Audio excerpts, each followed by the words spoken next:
Hello and welcome. We're going to take a look at how to do the prime factorization of a number. And how can we use prime factorization to find the greatest common factor and the least common multiple of a pair of numbers.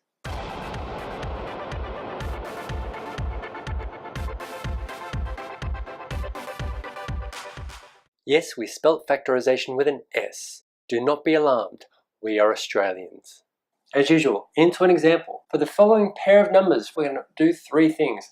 Find the prime factorizations of each one, and then later on we're going to find the greatest common factor, the GCF, and then the least common multiple, okay, the LCM. So to do this, what we're going to do is a factor tree for each one. So 24 factors into 8 times 3. 8 factors into 4 times 2, and I like to copy down my prime numbers. So they're all on the bottom row. 2, 2, 2, and 3. So we've finished the factor tree. We're now going to make a prime factorization, which is going to look like this. 24 equals, and what we do on the bottom, these are all prime numbers. We write them all as powers of the prime numbers at the bottom of the factor tree. So here we have 2 times 2 times 2, which is 2 cubed. And then here we have 3 times 3. And that is the prime factorization of 24. There may be more than one way to do a factor tree for 24, but you will always end up with these same prime numbers at the bottom in their same amounts. In other words, the prime factorization for any number will always be the same, even if the factor tree starts off differently. This is called the FTOA, the fundamental theorem of arithmetic. And for 45, let's do a factor tree. 45. 9 fives are 45. 9 factors into 3 times 3, and 5 is already prime. So our prime factorization for 45 is going to look like this. 45 equals, okay, and we always go from the lowest prime numbers up to the highest. So we do 3 times 3 first, 3 squared, and then times 5. 5, okay, so that is the prime factorization of 45. 3 squared times 5. So 2, we are now going to find the GCF of this pair of numbers, okay, the greatest common factor. This is going to be the number that can evenly divide into 24 and 45, okay, separately without giving any remainder. And it's got to be the largest possible number that can do that. And this is handy in algebraic factoring later on. So there are other ways of doing this, but we're going to use prime factorization to do it. And how we do it is, I'm going to go back up here with these two again. Okay, and we look at all the prime numbers involved here. We have 2, 3, 3, 5. So we've got 3 prime numbers we're dealing with. 2, 3, and 5. We do this. 2 times 3 times 5. 2 times 3 times 5. And we're just going to write out the prime factorization again with all the prime numbers involved. So here, 2 cubed, that stays there. 3 is just 3 to the power of 1. And there's no 5 here, so this is actually 5 to the power of 0, which just means 1. So these are equal. Same for this one. 3 squared is 3 squared. 5 is 5 to the 1, but there's no 2, so we put a 0 there. 2 to the power of 0 equals 1. Okay, so this will equal this. So we're now going to find the GCF, the greatest common factor. And we do that again. We write 2 times 3 times 5. And then we look at the prime numbers again, and we look at the exponents, and we put the smaller of the two exponents here. Okay, so in other words, the prime number of 2, we've got exponents of 3 and 0, we put the smaller of the two. Here, 3, so we've got exponents 1 and 2, we put the smaller of the two. Here we've got 0 and 1 for the 5, we put a 0 because it's the smaller one. And this is the GCF. Let's evaluate it. 1 times 3 times 1, which is 3. So the greatest common factor of 24 and 45 is 3. Moving on now, let's find the LCM, the lowest common multiple. Again, we do the same thing. We've already done most of the work. We do 2 times 3 times 5 again. 2 times 3 times 5. This time, we look at the respective prime numbers and the exponents up here, and we put the larger of the two. So 2, we've got 0 and 3 are the exponents. We put the larger of the two, 3. Here we've got 2 and 1 for the 3, we put a 2, the larger of the two. And here we've got 0 and 1, 1 is larger, we put the larger of the two. And let's evaluate this. 2 cubed is 8, 3 squared is 9, and 5 to the 1 is 5.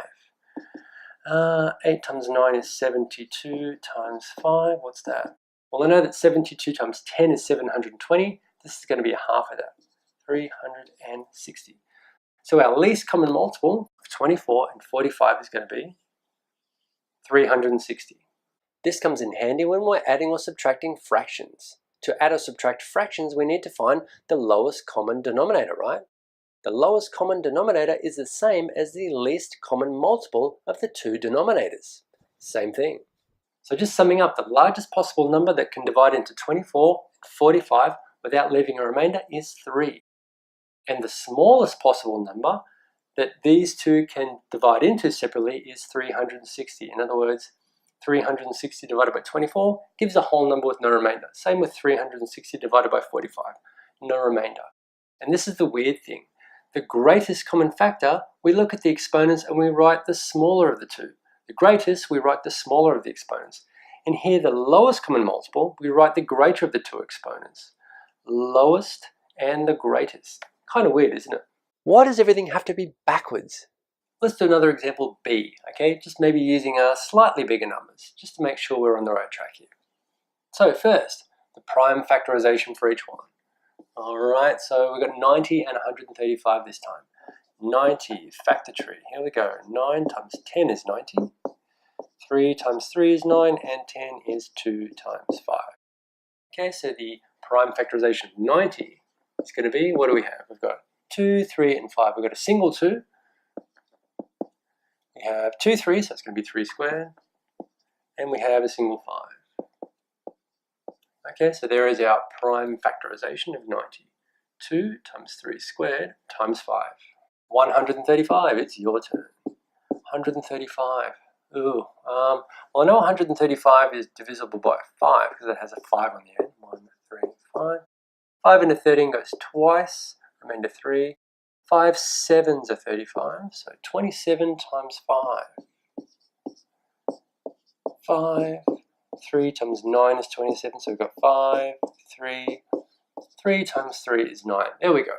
So, prime factorization of 135 is going to be, we don't have any 2s, we've got 3 times 3 times 3, 3 cubed, and we've got a 5. Okay, so there are our prime factorizations for 90 and 135. Moving on to the greatest common factor and the least common multiple. So let's do a little trick here. We write our prime factorizations with all the prime numbers involved. 2 times 2 to the power of 1, 3 squared, and 5 to the power of 1. Okay, just writing in all the exponents and all the prime numbers. Here we don't have a 2, so it's going to be 2 to the power of 0 at the start, and then 3 cubed, and 5 with no exponent, which means a 1. Okay, and here we go. So the greatest common factor, the GCF.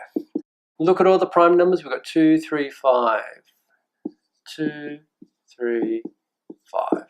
Okay, so the greatest, remember we do it opposite. We look at the least exponents. So 2, we've got a 0 and a 1. We look at the least. We do the 0. 3, we've got a 3 and a 2. We do the least of the 2, which is a 2. And 5, we've got a 1 or a 1, okay, which is just 1. Evaluating this, 1 times 3 squared is 9 times 5. The greatest common factor of 90 and 135 is going to be 45. Okay, 45 is the largest number that divides into both 90 and 135 separately, giving no remainder. In part 3, the least common multiple, LCM, we do the same thing, 2 times 3 times 5. Least, this time we put the greater of the two exponents. 2, we've got a 0 and a 1. We put the greater one, 1. 3, we've got a 3 and a 2. We put the greater one, we put the 3. And 5, 1, 1, both the same, we just put the 1.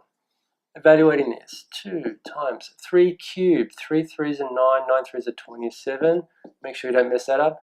5, you know what I might do? I might shuffle this around or use the commutative property. 27 times 2, I'll switch the 2 and the 27 times 5, because then this happens. 27 times, and 2 times 5 is 10. That's easy. And we get 270. So our least common multiple for 90 and 135 is 270. 270 is the smallest number that both 90 and 135 can divide into separately without giving any remainder. How did you go?